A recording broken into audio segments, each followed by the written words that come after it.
corporate လောကကိုတစ်စစ်ချိုးပြောင်းလဲသွားစေတဲ့မင်းသားပေါ့နော်တဲ့ကြီးပေါ့နော်ဒီ brand လေးကျွန်တော်တို့ဒီ HNZ Solar Energy မှာရောက်ရှိပါပြီဒီ brand လေးရဆိုရင်တော့ပြင်ကျွန်တော်တို့ IP rating ကတော့64 or 65ပေါ့နော်ပါပြီးတော့ကျွန်တော်တို့ဒီရေတံနဲ့ကျွန်တော်ဖုံတန်းကိုအသိအသိကာဝယ်ပေးနိုင်ပါတယ် quality ဘိုင်းမှာတော့ weight short ထားတာကိုအရင်ကြီးမတွေ့ရဘူးပေါ့နော်သူ့ဈေးတန်းနဲ့သူ့ quality နဲ့တော်တော်လေးကိုတန်နေပြီ30ရောက် brand နဲ့မှာဆိုရင်တဲကြီးကိုရွေးချယ်တင်တယ်ပေါ့နော်အာ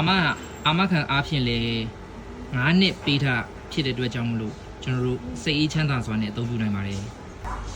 မိတ်ဆွေတို့စိတ်ဝင်စားရဆိုရင်တော့ကျွန်တော်တို့ 58A 108ကြားမန္တလေးမြို့မှာရှိတဲ့ HNZ Solar ဆိုင်မှာလာရောက်ကြည့်ရှုပြီးတော့စိတ်တိုင်းကြဝယ်ယူအားပေးနိုင်ပါတယ်ခင်ဗျာ